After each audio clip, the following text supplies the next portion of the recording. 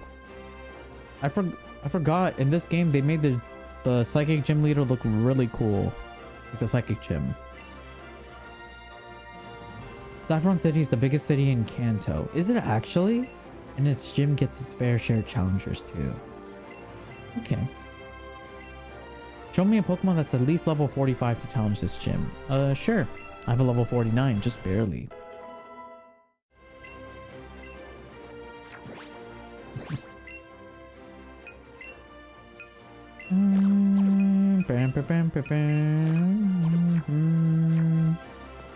Alright.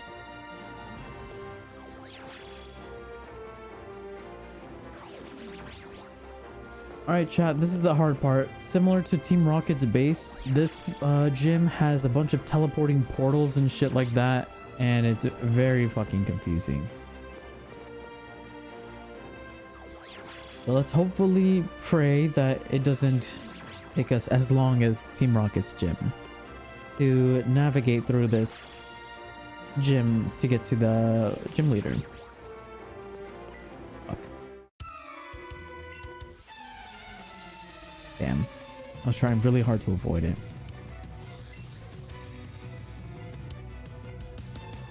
Bum bum bum bum bum bum bum bum bum bum bum bum bum bum bum bum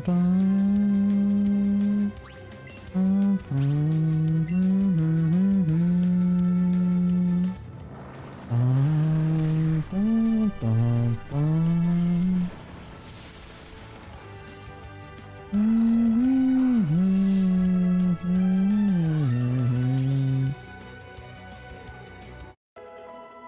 Dugong has grown to level 50.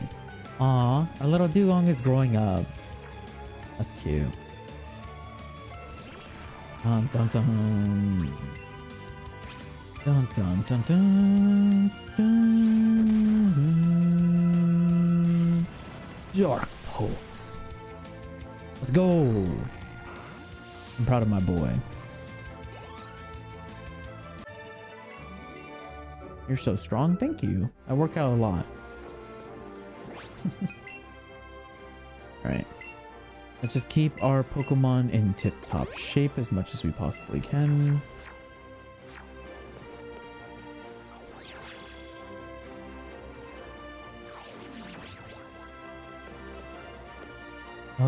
Where do we go from here? Probably here. I'm just going diagonal. I'm just hoping that we're getting ever so closer to gym leader.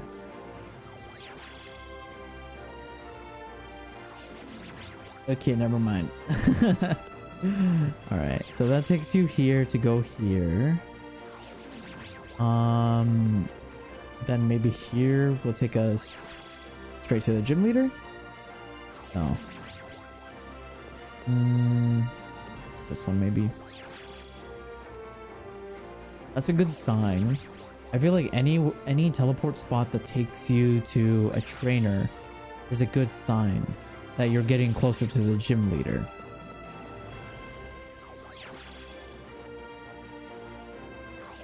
Okay, shit. Thank you for turning around. Let's see. So we went up last time, so let's go left this time. No, that took us back here. I guess we go up and see where we go from there.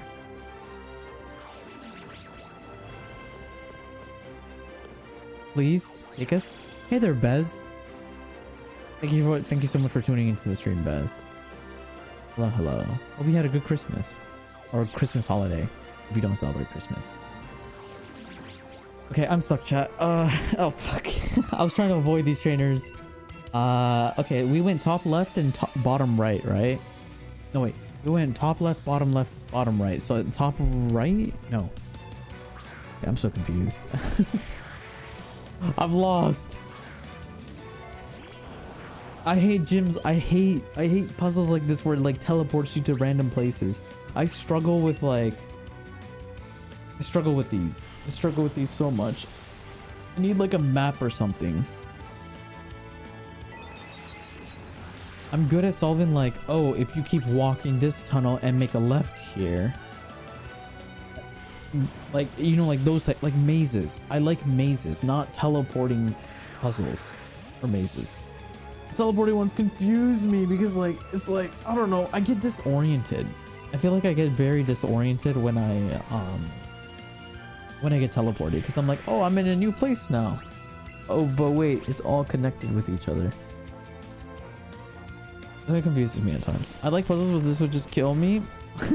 Honestly, I remember the first time I was able to do this, I just kept running from one puzzle to the next until I eventually got to the end.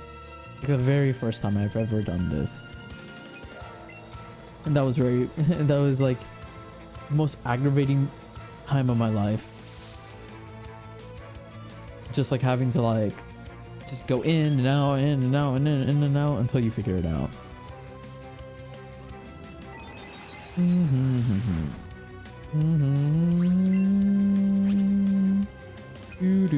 Fairy is not super effective against psychic, right? I don't think it is.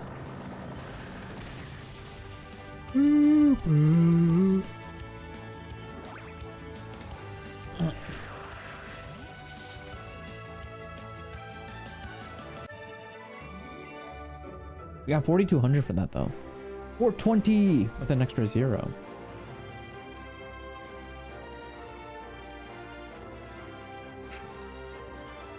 But yeah, chat, do you guys want the Nintendo Switch 2 to come out?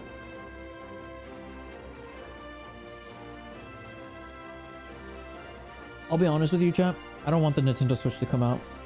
Nintendo Switch 2, I think it's too soon. I still think it's too soon for it to come out. I know usually game consoles like come out like every 5 to 7 years, give or take. But personally, I don't want it to come out already. Because I feel like I just got my Switch yesterday. So I'm not really looking forward to having to buy another Nintendo Switch. I'm really not looking forward to it. I don't even know how much money I could get if I was to trade in my Switch or a Nintendo Switch 2. Like, if it's like a 1-to-1 exchange, that would be cool, but I don't think they would ever do that. So it depends on how much they're willing to tack off of the price of the Nintendo Switch for Nintendo Switch 2. But hopefully they do what they do with like older consoles. So what they do in older consoles is that when they release a new console, usually the first year they make game versions for the old console and the new console. So it would be kind of cool if Legend Zeta A was also available on the Nintendo Switch. I don't mind if it would come out, but it'd suck if they made Legend Zeta A Gen 10 just for the Switch 2. See, that's what I was talking about. So a lot of older consoles do technically release 2 different versions for it. Like even Nintendo. I don't know if you guys remember this because this was like nearly 2 decades ago.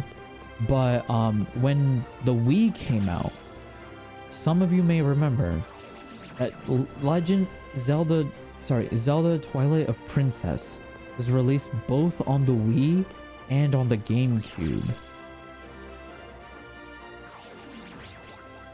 So it was available on 2 consoles. So Nintendo have in the past made 2 different versions of games for both their consoles before. Now, do I think they're gonna do it for the Nintendo Switch? I'll be honest with you, I genuinely do not know. I don't want to be a Debbie Downer, but I have a fear that they will only make it for Switch 2. The reason being is because if they release one of their best-selling franchises, Pokémon, and they put it on a new console, it will cause hundreds and thousands of people to get the new console. So it'll drive up the sales of Nintendo Switch 2s. So from a business perspective, I feel like they understand that people will go out to buy Nintendo Switch 2, especially if one of the first games they release for the console is a major franchise like Pokemon, or if they make a Zelda game, or if they make a Mario game. Because I mean, that's what people did when the Nintendo Switch came out. When the Nintendo Switch came out, everybody flocked in to get Breath of the Wild. Everybody went to go get it. It's like, it also helped that Breath of the Wild was a really good game as well. But like, it was a major franchise as well. So I have a fear that that's what they're gonna do. And it's gonna really suck because I am really not prepared for another console. I'm really not prepared for it. Because like,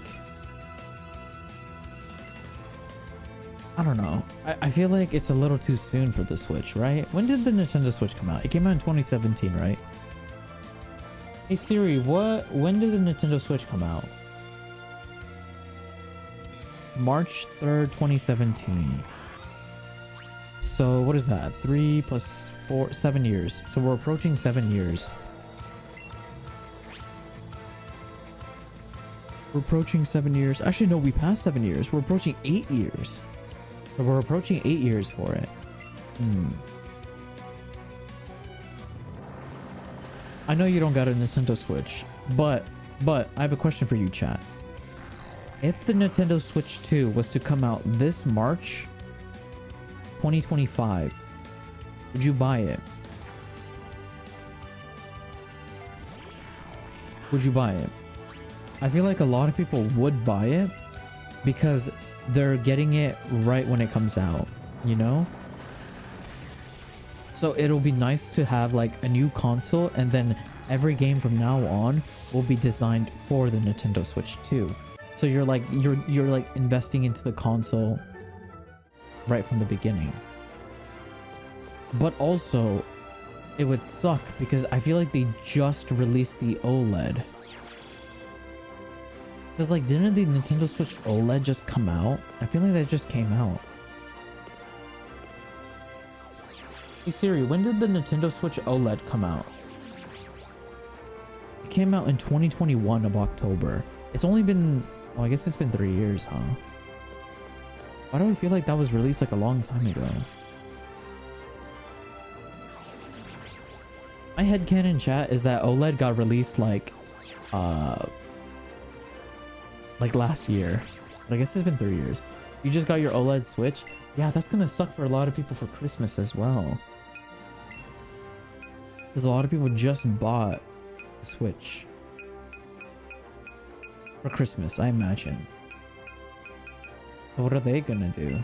I guess they would have to return it, then buy a new one? Or they would just have to wait a couple years until they can buy Switch 2? I don't know, it's a very interesting dilemma. Yeah. The smart thing is to wait and pay off the one you have. Because I imagine you... I don't know how the trade-in policy works. Because I haven't traded in a console for a long time. It's been years since the last time I traded in a console. I also remember the console trading wasn't really profitable either. Like, you would trade in your console, and even if you took good care of it, you only get like $100. The console would still cost like 500. You'd still have to pay 400. And I feel like it's just, at that point, it's better just to hold on to the old console, because there might be things that are only available for the old console and the new one. It's 25-30% of what you paid for if you're lucky. Yeah, but like, the price of the Nintendo Switch has dropped because when I bought it in 2017. I bought it like day one when it came out because I pre-ordered it, and I saved up for a year and a half for it. I like worked for like 16 months straight, and I saved like 20% of my paycheck every single time for the Nintendo Switch to eventually buy it. And the cost of the Nintendo Switch was different back then than what it is now. This is a lot cheaper now, I think. Because like, there's different versions of the Nintendo Switch you can get now. You can get like the first version of it. You can get the second version of it. You can get the OLEDs now. There's the Nintendo Switch Lights. Yeah. I guess I have to start thinking about it. Man, 2025 is going to be expensive for me. It's already shaping up to be an expensive year for me. because there's a new Pokemon game coming out. Gen 10 is presumably gonna probably come out this upcoming year or the year after. Nintendo Switch 2 is coming out. I need to get a new capture card to be able to record the console without the audio being fucked up. And other little smaller projects that I'm working on. Damn, that sucks. This is Psychic and Ice, so Brick Break should be effective here. 330 or 350. With inflation right now, I would say it's probably 350 to 400 for the Nintendo Switch. I don't think it'll ever. I don't know. I don't actually know. Because Nintendo typically has always been like the more cheaper console to purchase in comparison to Xbox or PlayStation. Because like PlayStation or Xbox consoles are like $500, right? But the Nintendo consoles, like the DSs and the 3DSs, they've always been like a couple hundred here and there. Versus like instead of 500 or 700 or whatever the PS5 price were. It was like 800 for a PS5 at one point. Yeah, I agree with you. I think Gen 10 will be 2026 for the 30th anniversary. I genuinely believe it. Because I think they're going to release Z to A just so they release a Pokemon game, so they have something in between leading up to the 30th anniversary. But then they're going to probably release a major Pokemon game that will hopefully blow our minds, because we haven't gotten a main Pokemon game in 3 years now. Or almost 3 years. Because it's already been 2 years since Scarlet and Violet came out. Because Scarlet and Violet came out in 2022.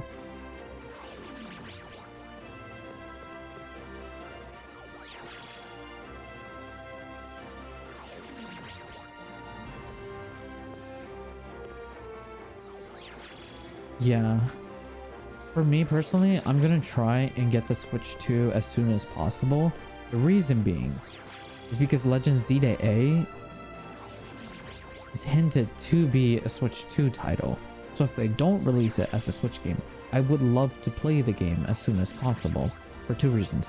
One, to avoid spoilers, but also the main reason is because I'm a content creator. So the one shitty part about being a content creator is if you don't upload as soon as possible when games come out, a lot of people are not going to watch you because they want to see what the new thing is, right? Which really blows, because then it basically puts I have like a ticking time bomb on me, where I need to get this new game or I just won't have people watching me. It's like, why would you watch a stream of me playing like a game from like 5 years ago when the newest Pokemon game just got released? You know, you're kind of shooting yourself in the foot. So that's kind of like one of the sucky parts about being a content creator. Like, you always have to like make sure that you have money set aside for whatever the new big shiny thing comes out is.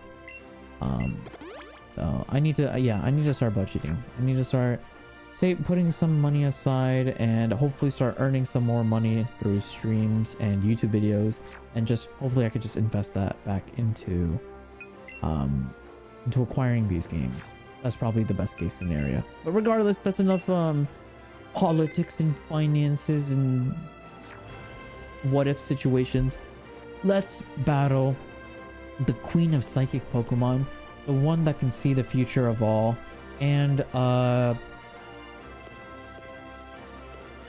the one wearing some Uggs. She's rocking some green Ugg boots. Sabrina.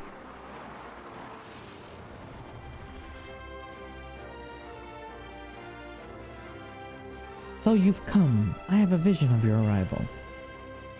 I've had psychic powers since I was a child. It started when I carelessly threw a spoon aside and it bent itself into an unnatural shape. I dislike battling, but if you wish to, then I will show you my power.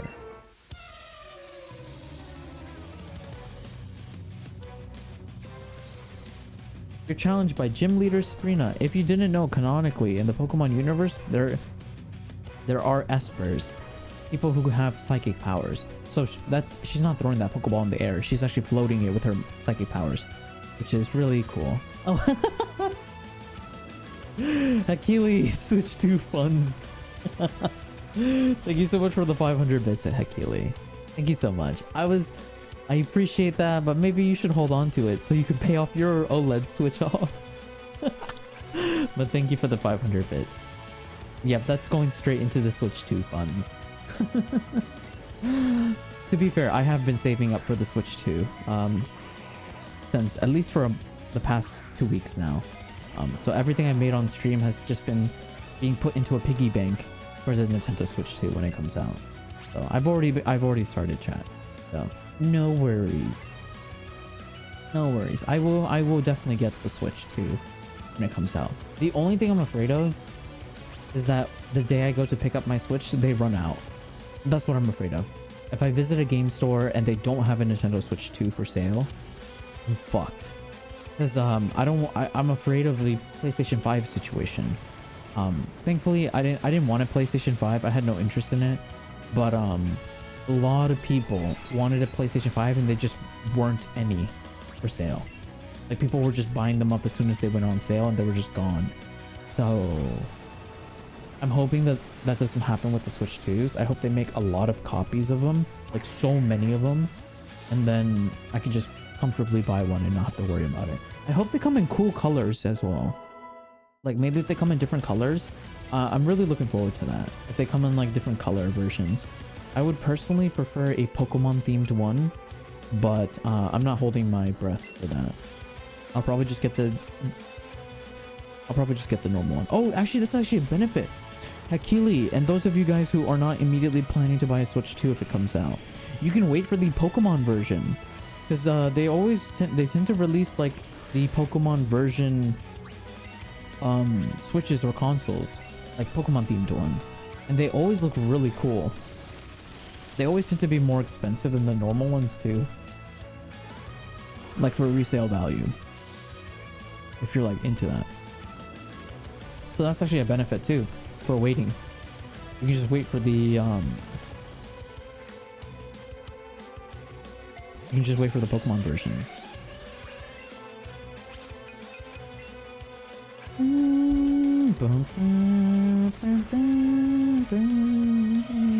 Oh, interesting. Psychic resist fighting.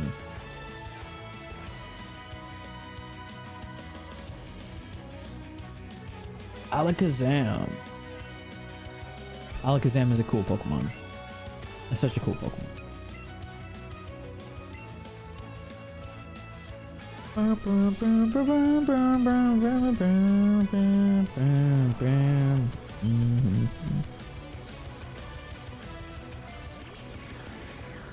Alakazam!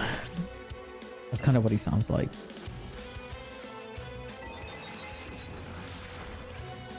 My favorite Pokemon episode, or one of my favorite Pokemon episodes of Alakazam, was that one episode where there was an Alakazam and a Gengar, like kaijus version of them in the original anime, and they had like these markings on them.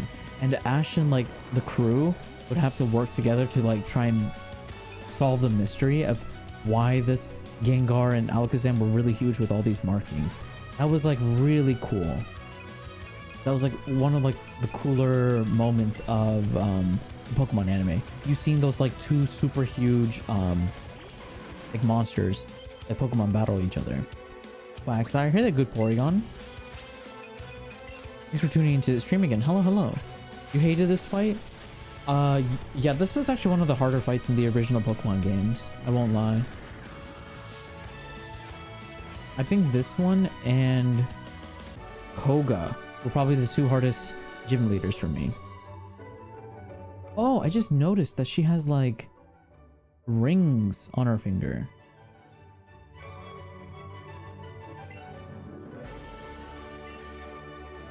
I didn't even notice that. She has like these like, I don't know if they're band-aids or rings. I think those are rings. Your victory has earned you a Marsh badge. Hell yeah. Let's go, Pika P. Calm Mind. Oh yeah, I forgot she gives us that. I'm not really a fan of that move. I mean, it's a good move, but I'd rather have like Psychic. Alright. Fun fact. The first time I ever beat this gym, I actually accidentally went to the wrong portal. And I got stuck in the gym for an extra like 10 minutes trying to leave it. So, that sucked. That sucked. Being stuck in the gym for a little bit longer than I wanted to. Alright, but there we go, chat. We have acquired our new gym badge. With this new gym badge, we have now unlocked our 7th shiny Pokemon to capture. So, I personally want to catch a Doduo. I feel like that would be a really cool and interesting shiny Pokemon to catch. So, we're going to start preparing for a long hunt to try and shiny hunt for a Doduo. Are you late? Oh, you're not late. I mean, we've been streaming for nearly 3 hours, so if you consider that late, then yeah, you're late. But if not, then it is what it is. Is Arcanine level 94? Yeah, so all of our Pokemon are really high level. Because shiny hunting this Dugong right here ended up taking 10 hours, so all my Pokemon ended up getting really high level as a result. So all of our Pokemon are really high level. So that is one of the oopsies that happened. But it's fine. I don't mind. I do not mind. Let's buy a couple of these. I don't want to buy too many. Let's buy like 90.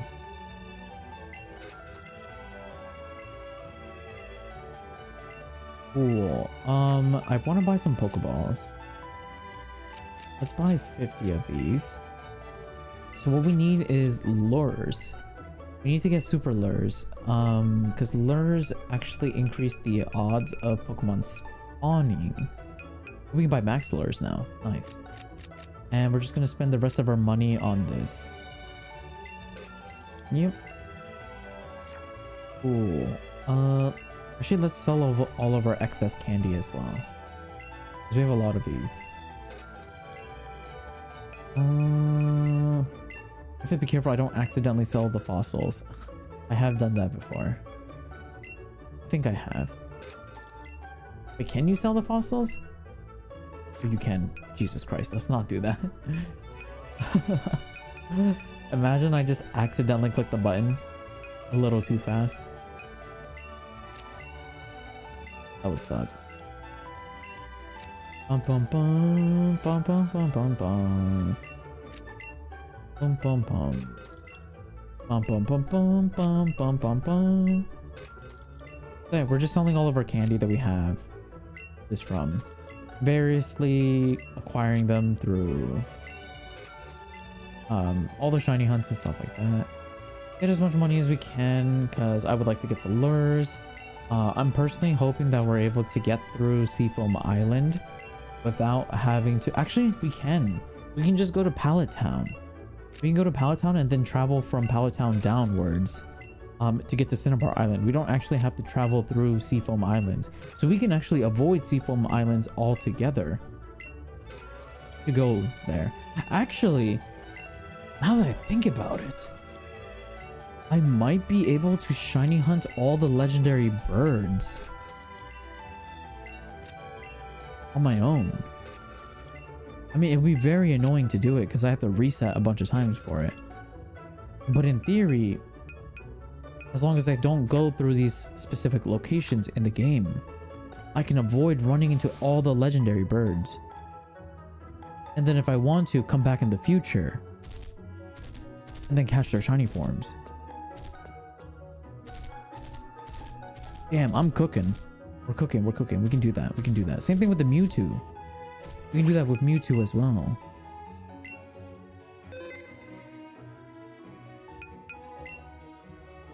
Ooh, that would be fun. I mean, it wouldn't be fun. It would actually be hell. But it is something we can do.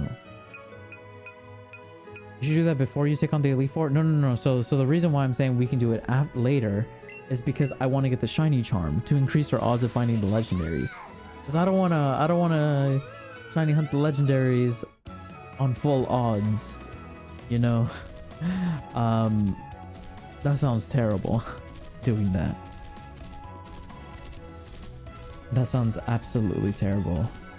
Shiny hunting on full odds. Cause the shiny charm, it works for legendaries, right? That's gonna be something I'm gonna have to research if nobody knows. I might have to look into that.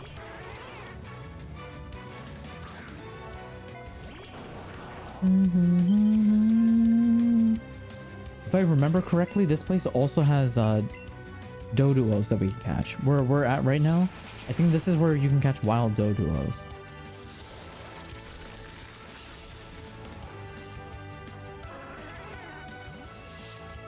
Bum, bum, bum, bum, bum, bum, bum, bum.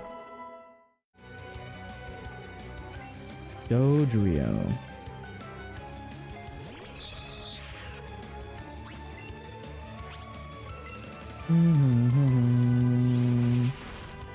Bum, bum, bum, bum, bum, bum.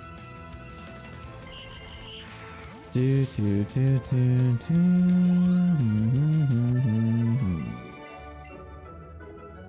You get 3 Pokeballs. Okay, this Arcanine is low-key kind of annoying because it's so big. So let's just oh crap. I wonder if this is the best place to find a wild or shiny Doduo. I don't think it is. But I can definitely... I feel like I remember seeing a Doduo here. I could be wrong.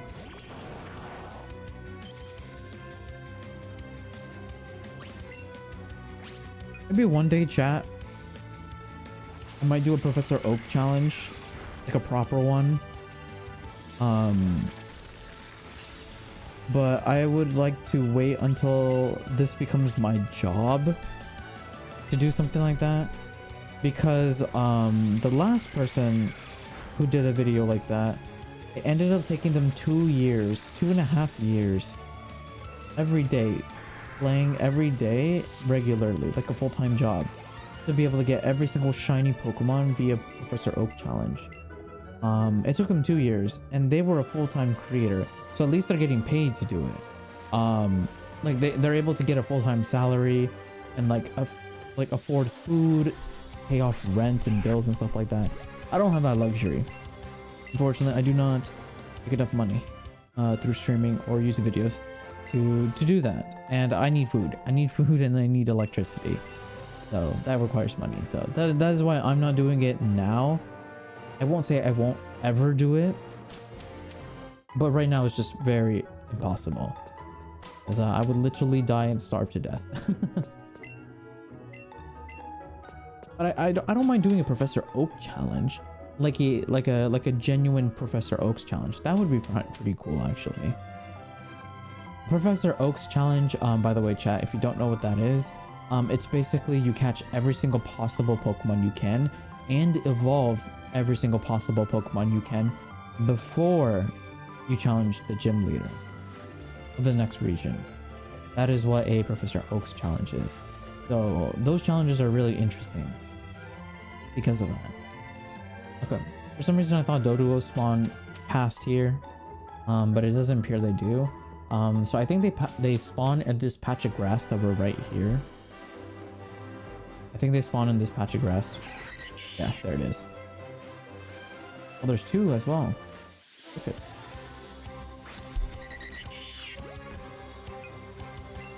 Alright, so it's an orange, so this should make it a yellow with Ultra Ball. There you go. And here begins the hunt for a shiny Doduo. So strap yourselves in, get your popcorn, get your snackies, get your blankie, get your plushes. As we start hopefully our short journey of acquiring a shiny Doduo. I also need to start paying attention to the Doduo animation, so I can tell when it's gonna run away or when its flee animation is gonna happen. We need to start like gathering data as we're slowly.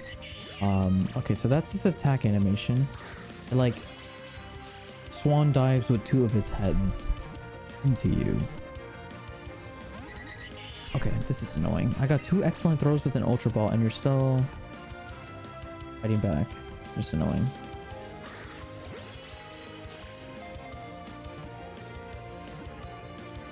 Please stay. Thank you.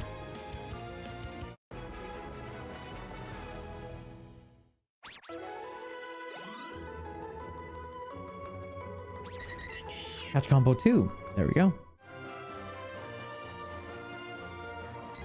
All right. Here begins the long journey.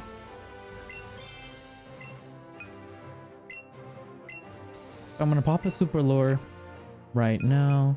We're gonna save.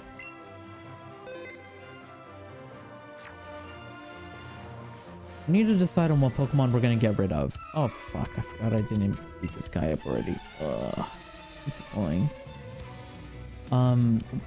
What Pokemon do we use to replace Doduo with? What do we replace?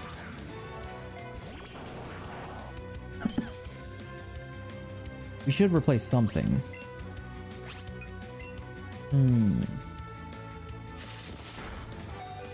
Should we get rid of... I mean, I guess we can get rid of the Nidoking. We could get rid of Nidoking for Doduo.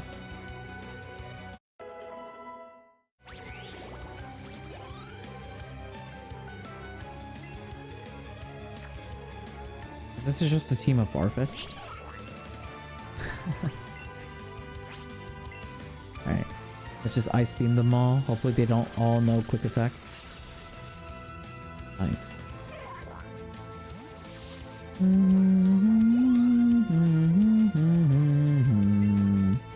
It's just a team of Farfetch'd. I respect that.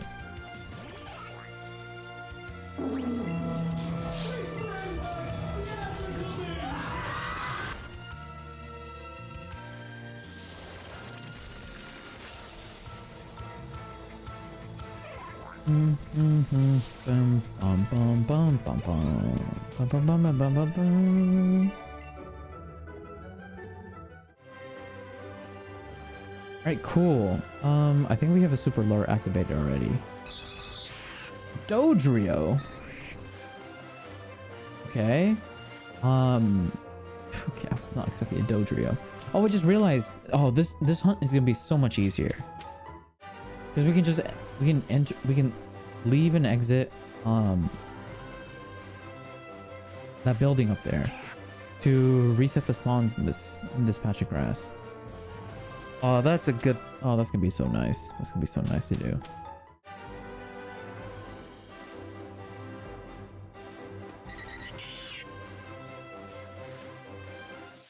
Oh shit. Oh, I need to pull up a picture of what a shiny Doduo looks like. Because I actually do not know what it looks like. I think it's green. But I don't actually know by my heart. Doduo.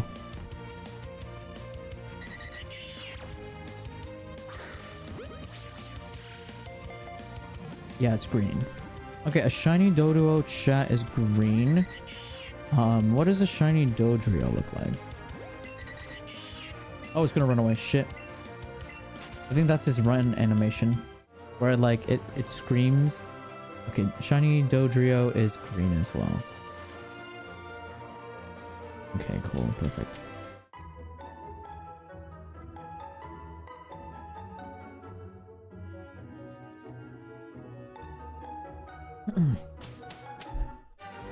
All right.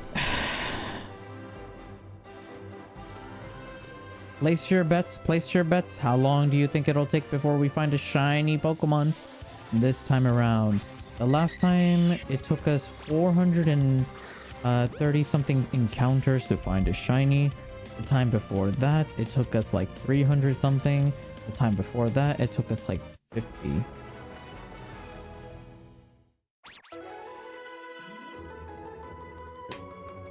So the numbers are all over the place, chat. If I was to honestly guess where it would be, I would say somewhere in the 200s. I think we will catch a shiny Doduo when we get to the 200 range.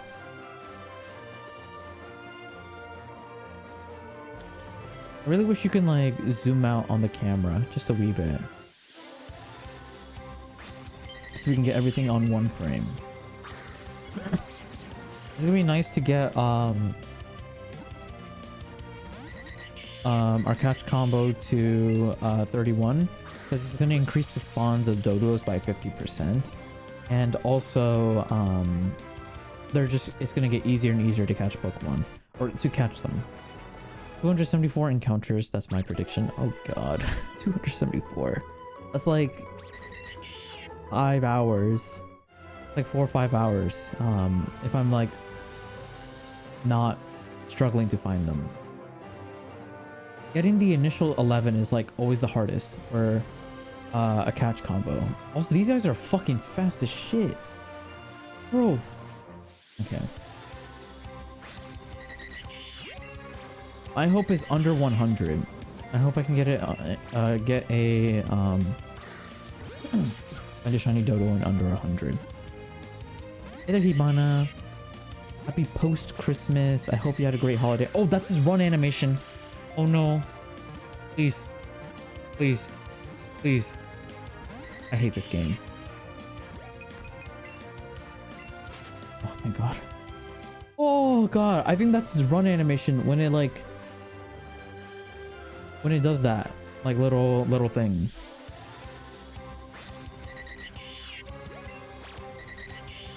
So that's his attack animation. I think its run animation is when both of its heads go up and it's like do that. Bro, fuck this game, man. Please stay. It's an excellent throw with an Ultra Ball. I can't do any better. Thank you. Oof, God bless. Oof. God, I swear I hate starting catch combos because it stresses me out. Because it's like you get an excellent throw with an Ultra Ball and it's still not a guaranteed catch. That shit stresses me out. I really don't want to have to restart a catch combo. Restarting catch combos are like the worst.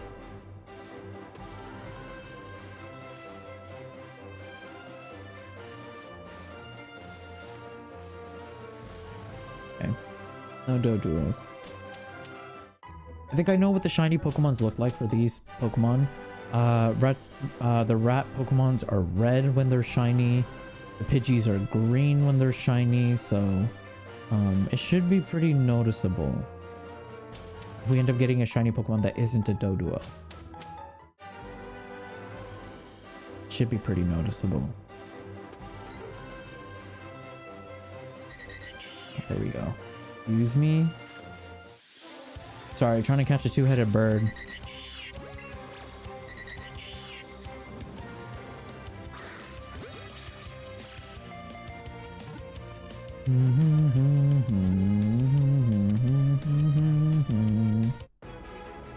All right, you caught a Doduo. Nice. Catch combo 6. 5 more to go, chat. 5 more to go, and then the odds of a Dodo spawning in the area are going to increase. Oh, okay, Hibana, no worries. I appreciate the lurk. Thank you so much for lurking. You are not required to send a message at all if you want to lurk, by the way, chat. If you want to lurk, enjoy the lurk. I will try my best to make sure I'm not silent for too long, so you guys can still hear and know what's going on the streams. Let's see. Another Doduo. I really look forward to when these Doduos so I think it takes like 100 captures or 200 captures, but at some point when you catch a Pokemon multiple times in a row, the difficulty circle for the Pokemon will drop. I think for Dugong, or sorry, for Seal, it took around 200. I think it was like 100 or 200. When the difficulty ring went from yellow to green using a normal Pokeball, which is nice because then you don't have to spend as much money towards purchasing more and more Pokeballs to you know, continue the catch combos. Because it does get a little bit harder when you start running low on money. Because you're just, you know, you're running low on money, so you can't really afford too many Pokeballs. So you have to make multiple trips back to the mart to, you know, to get the Pokeballs. So it's been nice. It's been nice. Being able to lower the difficulties. Yeah, that's the sound we need to pay. Ooh, look at all those Doduos. Let's go. So many of them. That's nice. Let's just get a quick one Pokeball each. Capture very quick, done and gun. Let's go. Gonna put me to 9, I think. Or 8, sorry. One off.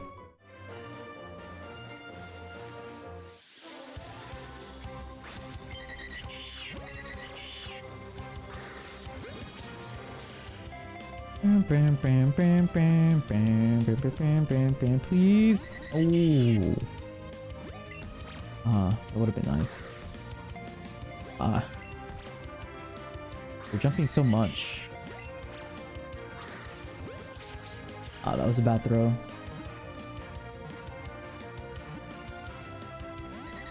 I was about to say, if it stays in that ball, game's a joke.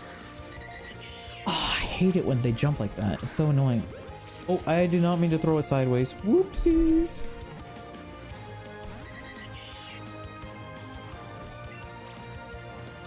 Stop jumping.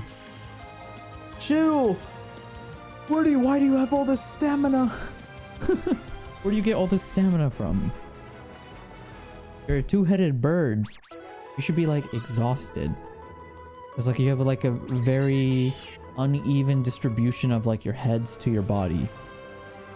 To chicken Pokemon, this would not be a good Pokemon to eat for chicken. It's got like no, I guess it's got like a lot of meat in its centerpiece, but like it's got no meat anywhere else. It's just skin and bones.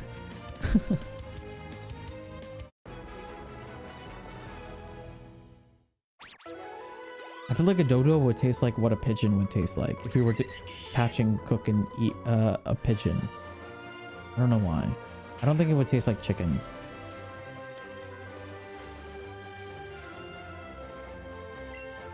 Alright. Where's my 4th spawn? There it is. I think this is number 11, chat. So after this, Doduos should be spawning more frequently.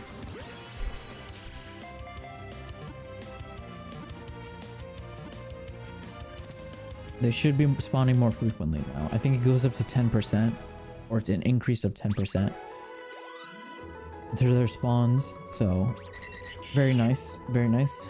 The hard part is getting to 11. Once you get a catch combo of 11, it starts becoming a lot easier to catch more Pokemon. Chansey. I forgot that Chansey starts spawning when you get a catch combo of 11 as well, because they're a special spawn. Oh, I hate Chanseys with a passion, chat.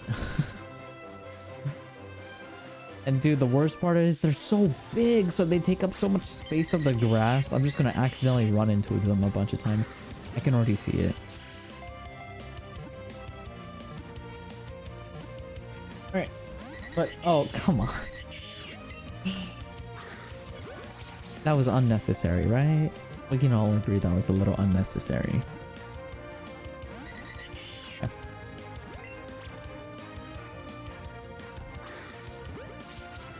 Get in the ball. That's what I'm saying. It's like you're delaying the inevitable.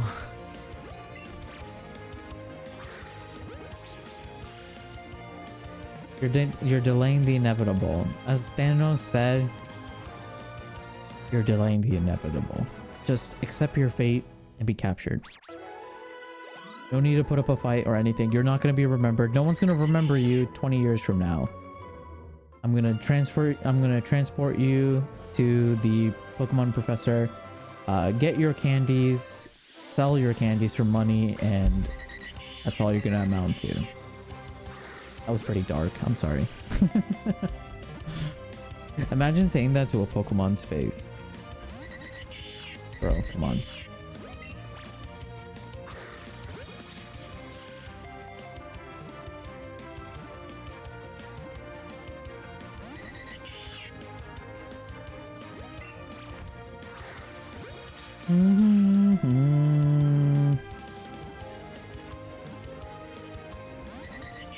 Bro.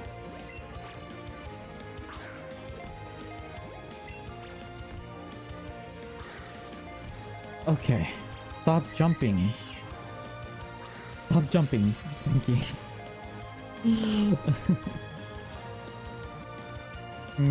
Let me see. All right. Oh my god. Live not ending until we win on Fortnite. Oh god, that sounds like hell.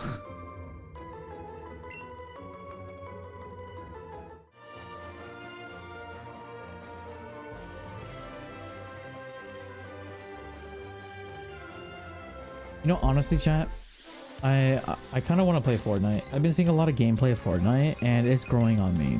It's growing on me. It's making me semi interested in it. So I think I'm gonna give it a try on one stream. All right, Doduos, let's spawn. Come on, wakey wakey. You're not a Doduo.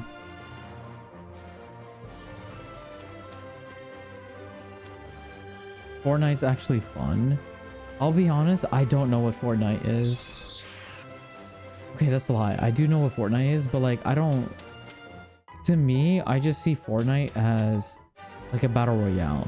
Like it's just like any other battle royale, and it's fun maybe for like one day or two, but I don't know how fun it is if you were to play like every day.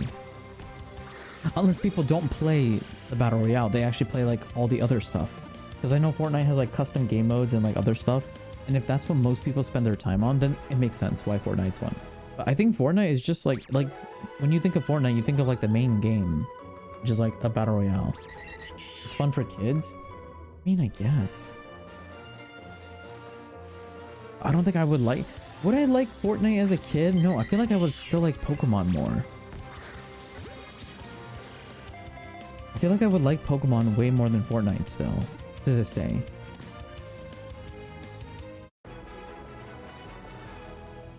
I feel like Fortnite, the reason why Fortnite is fun is because you get to play with friends, right? I think that's why Fortnite's like one of the main reasons why Fortnite's like super popular. You get to play with friends and people. Pokemon, you're just playing by yourself. Oh my god, imagine if they made a Pokemon game that's 100% co-op. Well, I guess that's technically what Scarlet and Violet was. Never mind. That's exactly what Scarlet and Violet was. Because technically you could play the entire storyline of Scarlet and Violet with friends.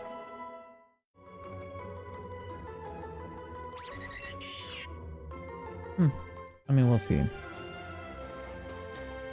We'll see what the next generation of Pokemon's like. Fortnite is like... it's a kid's game, so many people don't want to try. I mean... Is Fortnite a kid's game? I don't actually... What is Fortnite rated on? You gotta pay for co-op? Yeah, that's the only thing I hate about the whole Pokemon concept. It's like... You gotta pay for online membership, and on top of that, you have to also buy the game as well. It's like... A lot of kids won't be able to do that. What rating is Fortnite? Is Fortnite E for everyone?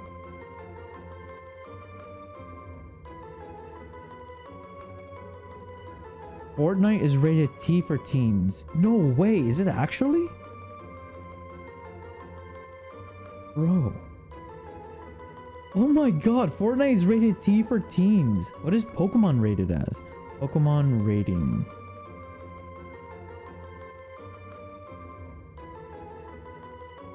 Scarlet Violet.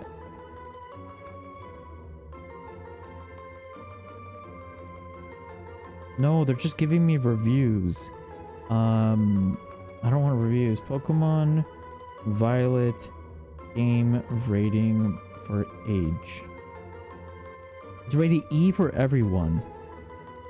Oh, that's actually kind of crazy. Fortnite is actually catered towards an older audience than Pokemon is. I find that hard to believe, but I guess it is. That's crazy.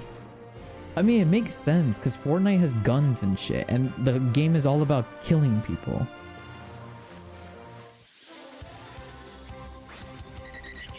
That's crazy. I feel like more kids play Fortnite than Pokemon. Actually, is that? I don't actually know. I don't even know. I feel like most of the time I talk to somebody that loves Pokemon, it's an adult. It's like an adult. Or like a young adult. It's either like a young adult or a very old adult. I feel like I don't talk to children that like Pokemon. But I mean, I'm okay with that. But like, I don't know. Actually, that's not true because every time I go to a convention and at the Pokemon booth, it's usually kids at the booths. So I guess Pokemon is just for everyone, which is E for everyone, which makes sense. You know, it's for kids and adults. It's E for everyone. Only adults can afford Pokemon? Well, yeah. I can't imagine a fucking kid having like $60 to buy their own game, unless they ask their own parents for money, or they stole it.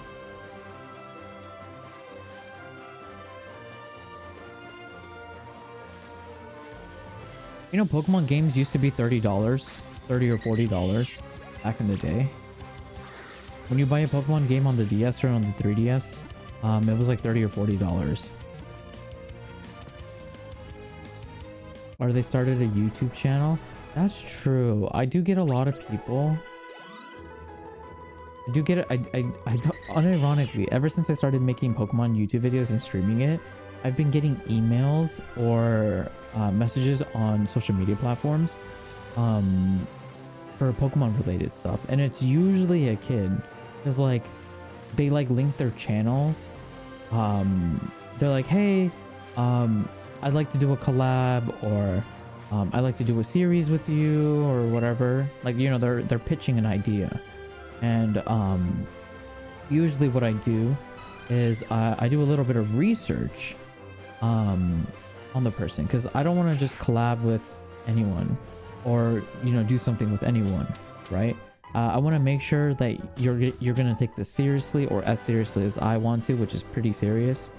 Because like I do want to succeed. I do put a lot of effort and care and love into like my streams, and also specifically my YouTube videos as well. So I would like to see like the same amount of effort, hopefully. Like, you're showing that you're willing to put that much effort into it. And usually most of the time it's just a kid where like they're recording off of their phone and they're doing that, or usually it's most of the time it's just a website.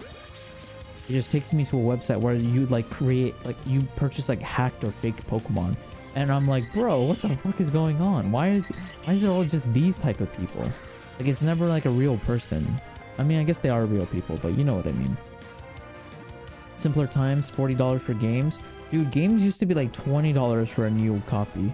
A new copy of a video game was like 20 bucks. I remember that. I missed those times. I missed those times when it was just 20 bucks. 20 bucks is such a good price for a game.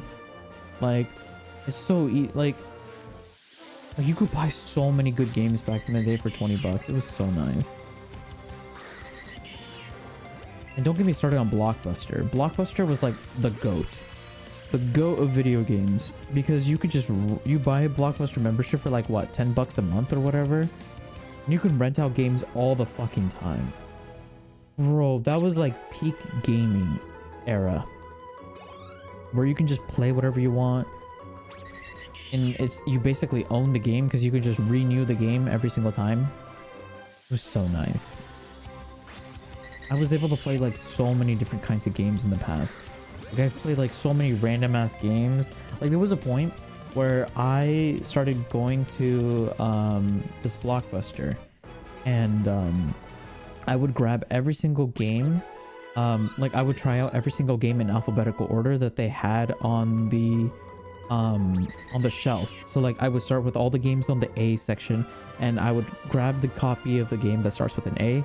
I would play it until I beat it, then come back, return it, grab the next game, and just do that over and over and over and over again. And that was like one of the more happier times in my life. I ended up getting a lot of experience playing all sorts of various games. That's why my interests and things that I like are so very vastly different from each other, because I just really got into a lot of different various game genres and stuff like that. Like I like my competitive games, but I also like my goofy games, but I also like my farming simulator games.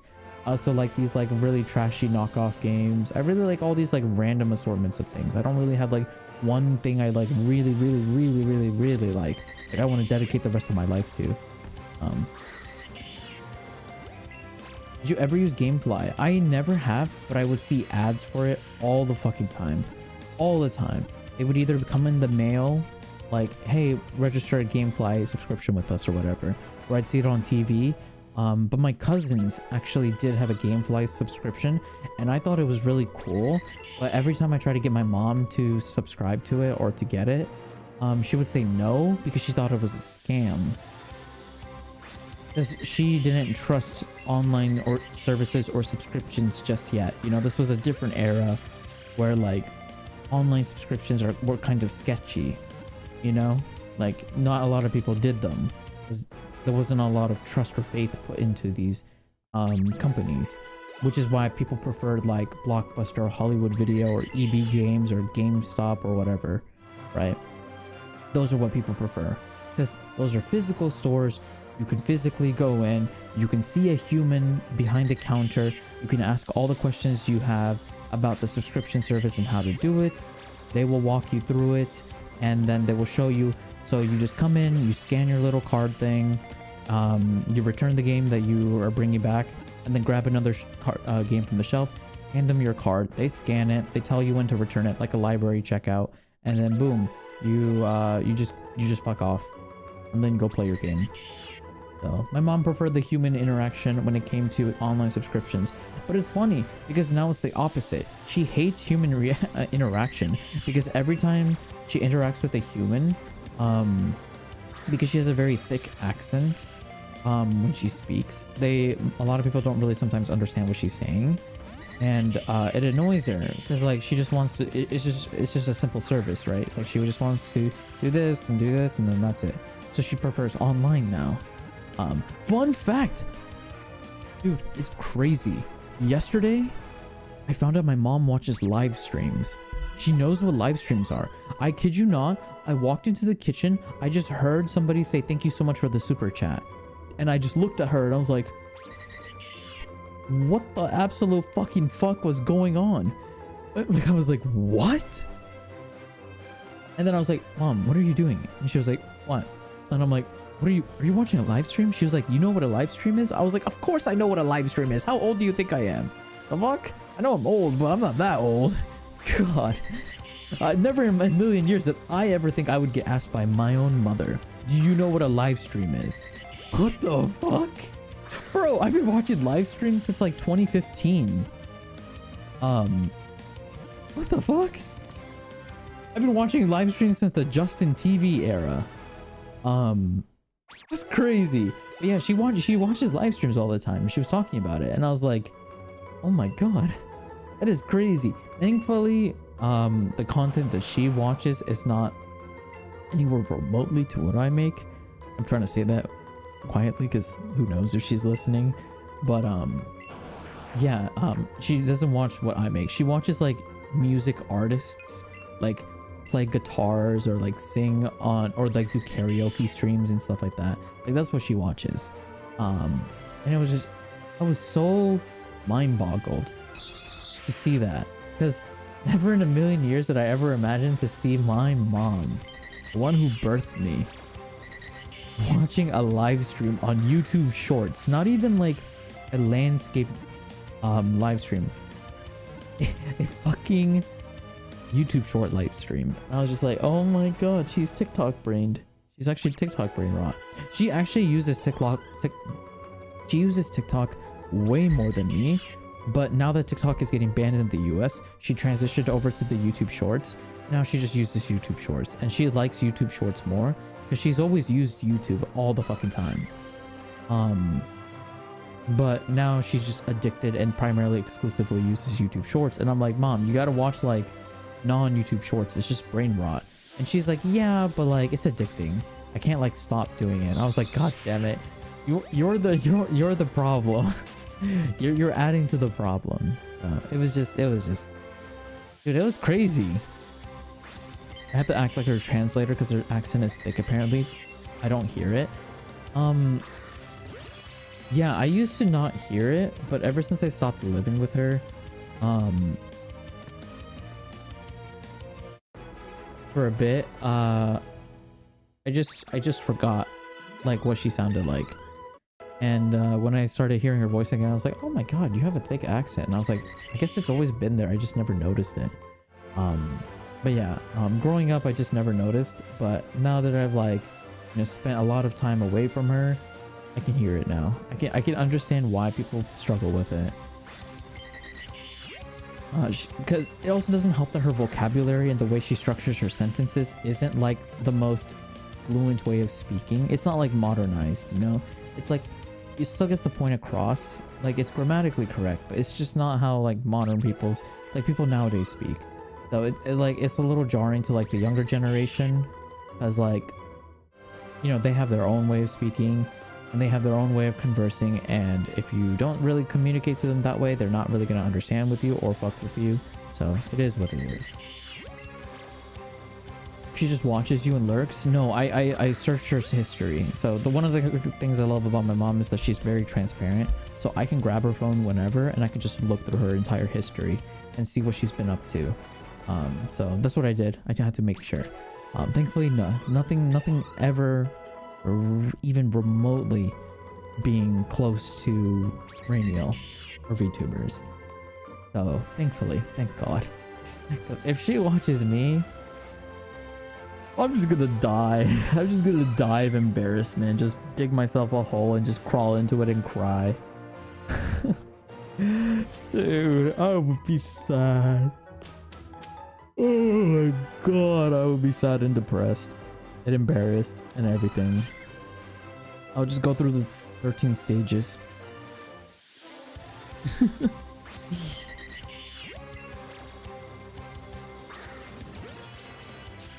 I do plan on telling her one day, but I only want to tell her when I succeed. When this actually becomes a full-time career, that's when I'll tell her.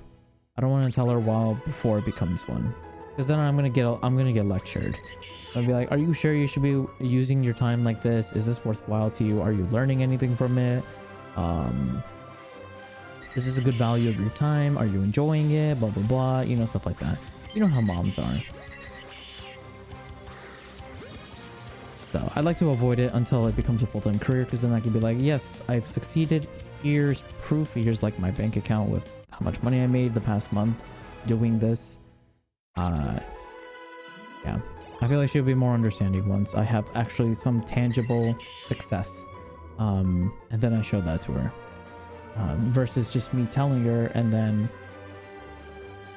risking a lot of like arguments and frustrations and stuff like that. I'm sure if you guys watch other streamers, you've probably heard stories of them telling their moms about like when they succeed, and they all have like very similar mindsets where like they only really want to tell their parents after they succeed, because it's a little less jarring that way. I don't know.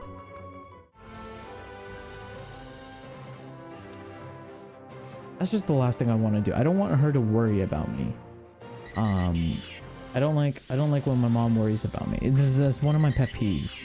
It's not a pet peeve that anyone else will ever have, that I will have towards any other person. It's only a pet peeve exclusively to my mom.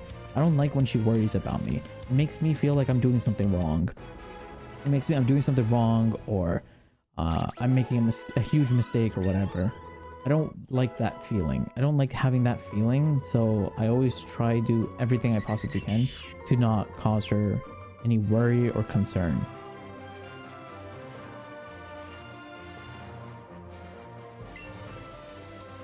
And I think I've done a pretty good job. There are a few times where I have worried her, but a lot of the times where I've worried her were completely out of my control. Like, for example, like when I was in Japan, she got like a Amber Alert saying that Japan got hit with like a really large earthquake, like a really high earthquake on the Richter scale. I didn't really feel it in Japan. I probably felt it, but I probably just ignored it because I was used to it by that point. But yeah, I remember very vividly because it was like late for her but early morning for me. And she just called me immediately and she was like, are you okay, blah blah blah. I heard that there's like an earthquake right now in Japan. And I was like, no, I'm fine. I think there was an earthquake, I don't really know. I wasn't really paying too much attention because I think I was either getting ready for the morning or I was already on the train. I didn't really pay attention to it. Yeah.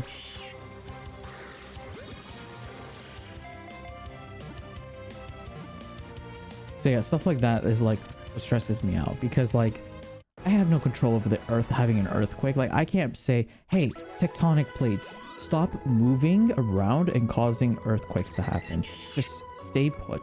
Like I can't do that. If I could do that, I wouldn't be here right now, chat. I'd be a fucking god right now.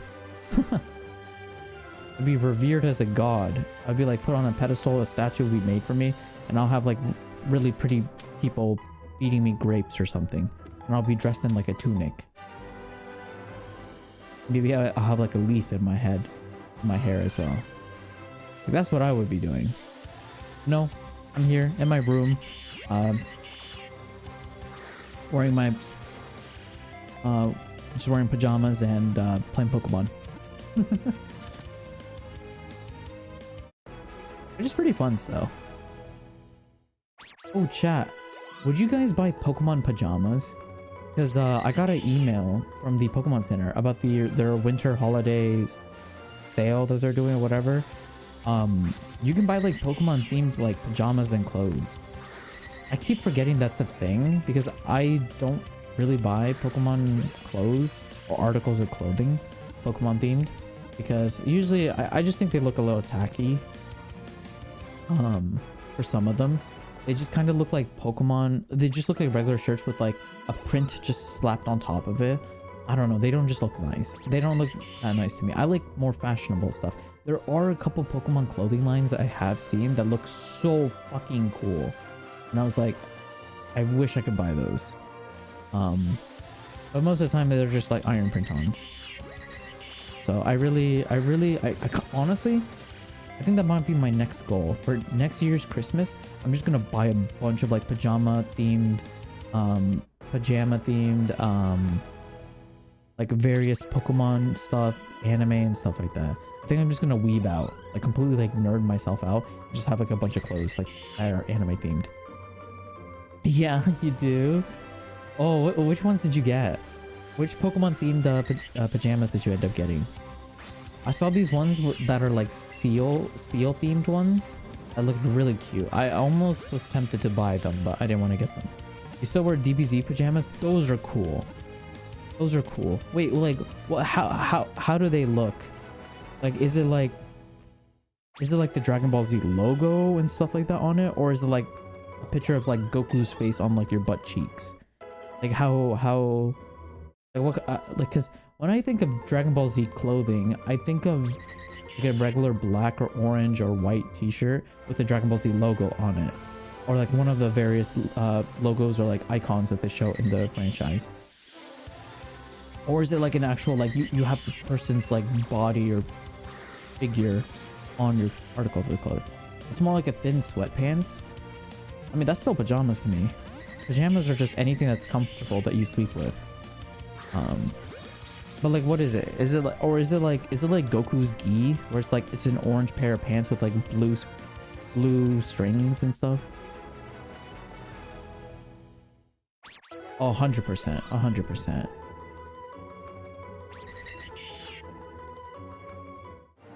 I'm the same way. I usually wear sweatpants. If I'm cold, the first thing I put on are sweatpants and then my hoodie. But if I'm so cold to the point I need a hoodie, then it's probably too cold in my house.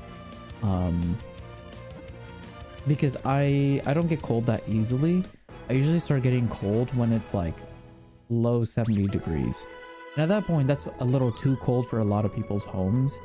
And then that's where like, oh, I might need to turn up the temperature a bit or whatever. It's orange with a logo that has Goku on his gi. Ooh, that's really cool. That's cool. Yeah. That's like such a staple, great outfit to have. Oops, I did not mean to overshoot that. Yeah, I think the only Dragon Ball Z article of clothing I still have that fits me is I have a Goku t-shirt where it's like Goku's gi. So it's like an orange t-shirt, but like it's a v-neck. So there's like a blue section right there where the v-neck is. And then the sleeves are blue. It's like one of those shirts. Oh, and then it has like his it has King Kai's symbol on the back and on the front. Loki, I kind of want to get a Vegeta shirt with like, you know, Vegeta Sand armor, but like a long sleeve version of it. Kind of want one of those.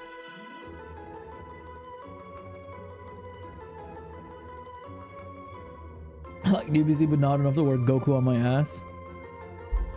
You know, I say that because I did have a Dragon Ball Z pants that were very cheaply made, but it had Goku's face on my ass, and I did wear it unironically. I got bullied for it a lot. I got bullied a lot for it. That's why I don't recommend you guys to buy an anime themed clothing with the character's face on the butt cheeks, because it's gonna get pointed out a lot. People are gonna point that out a lot. They're like, what the fuck? You got fucking Goku's ass or face on your ass. Yeah, it gets pointed out a lot, and it's so embarrassing because like you have to like explain like, oh, it's just because I like Dragon Ball and I just wanted to wear something comfortable, and they're like, yeah, but you still got Goku's face on your ass. And it's just like, how do you... It feels like a fucking Uno +4. They throw like an Uno +4 on the table and you're just like, well, I'll go fuck myself, I guess. I can't fucking avoid that shit. That shit's gonna hit me and you get to change the color into whatever you want. GG's, I guess.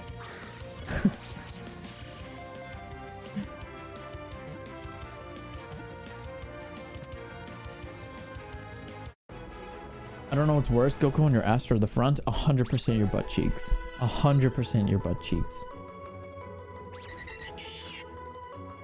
100%. Uno plus over 9,000. I would not be surprised if there's a Dragon Ball Z themed Uno deck. Because I've seen a Dragon Ball Z themed Monopoly set. I've seen a Dragon Ball Z themed Monopoly set. I think I've also seen a Dragon Ball Z themed Guess Who thing. I think I might have seen also a Dragon Ball Z themed Solitaire deck, or like it's just a bunch of like, you know, the Solitaire cards.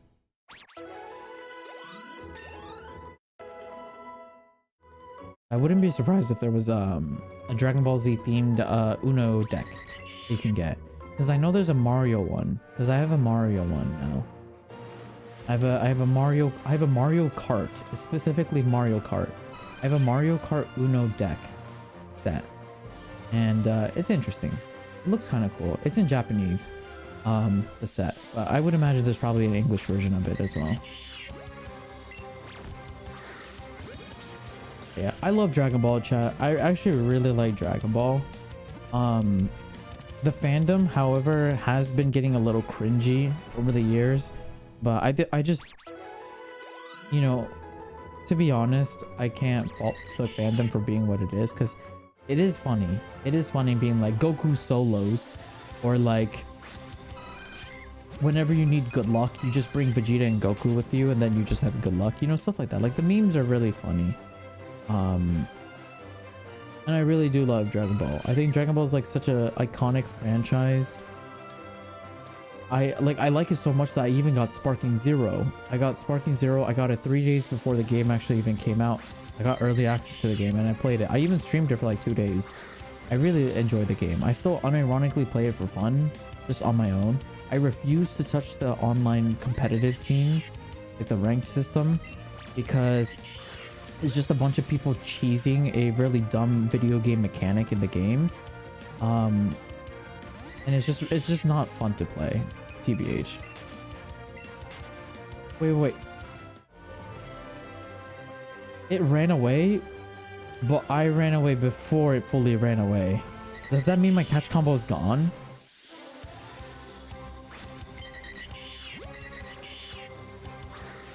I'm so curious. Is my catch combo gone?